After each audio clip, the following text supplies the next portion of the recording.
Every time he leave me alone, he always tell me he miss it. He wanna F-F-R-E-A-K-A-K-A-K-A-K.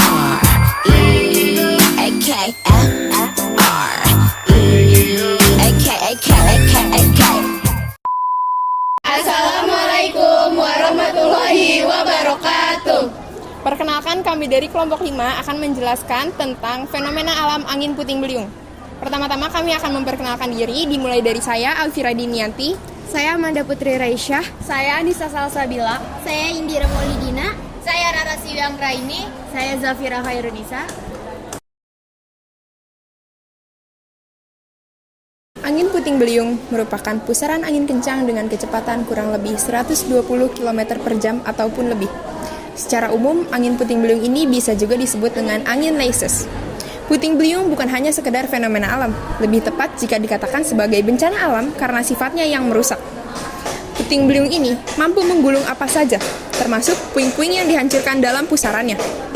Sehingga akan sangat berbahaya mengingat puing-puing tersebut dapat terangkat dan dengan begitu saja terlempar dengan kecepatan yang cukup tinggi. Yang pertama ada fase tumbuh awan cumulonimbus. Pada fase ini terdapat awan yang di dalamnya memiliki arus kuat yang naik ke atas.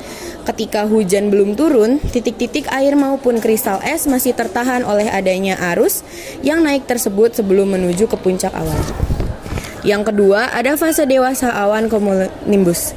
Pada fase ini, titik-titik air yang sudah tidak tertahan tersebut akan naik ke puncak awan ketika hujan telah turun. Maka akan terjadi gaya gesek antara arus udara yang naik dan turun. Yang terakhir ada fase punah awan cumulonimbus. Pada fase ini, massa udara akan meluas pada seluruh awan, lalu berhenti dan kemudian angin puting beliung pun berakhir. Hal tersebut karena tidak ada massa udara turun secara meluas di seluruh awan.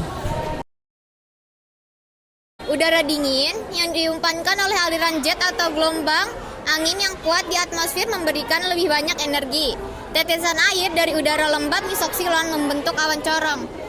Corong terus berkembang dan akhirnya turun dari awan saat menyentuh tanah. Hal ini menjadi awal kemunculan tornado.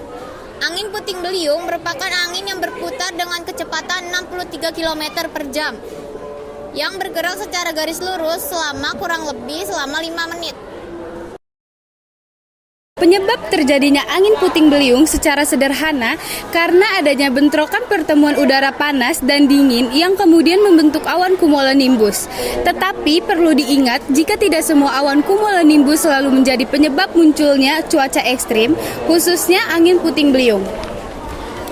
Ada beberapa kondisi yang dapat menyebabkan timbulnya angin puting beliung. Salah satunya yaitu kondisi liabilitas atmosfer yang melebihi ambang batas. Jika sudah begitu, dapat dikatakan bahwa udara sedang dalam keadaan tidak stabil. Ditambah, angin puting beliung terjadi saat periode transisi peralihan musim atau pancaroba, sekitar bulan Maret sampai Mei atau bulan September sampai bulan November. Penyebab terjadinya angin puting beliung yang sering terjadi di musim pancaroba ini kerap terjadi pada siang hari di udara yang pengap serta awan hitam mengumpul. Kemudian, kala awan terkena radiasi matahari, awan tersebut berubah secara vertikal. Dalam awan vertikal tersebut terjadi pergolakan arus udara naik dan turun dengan kecepatan yang cukup tinggi. Arus udara yang turun dengan kecepatan tinggi menghembus ke permukaan bumi secara tiba-tiba dan berjalan secara acak. Angin puting beliung bisa terjadi kapan saja dan di mana saja, khususnya di daerah tertentu seperti wilayah tropis di antara garis balik utara dan selatan, kecuali di daerah-daerah yang dekat dengan khatulistiwa.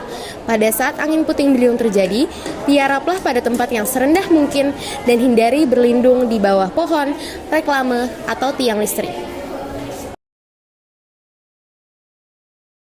Sekian video pemaparan dari kelompok kami. Semoga video ini dapat memberikan informasi lebih kepada kalian. Terima kasih telah meluangkan waktunya untuk menonton video ini. Apabila terdapat kekurangan dan kesalahan dalam video ini, kami mohon maaf. Wassalamualaikum warahmatullahi wabarakatuh.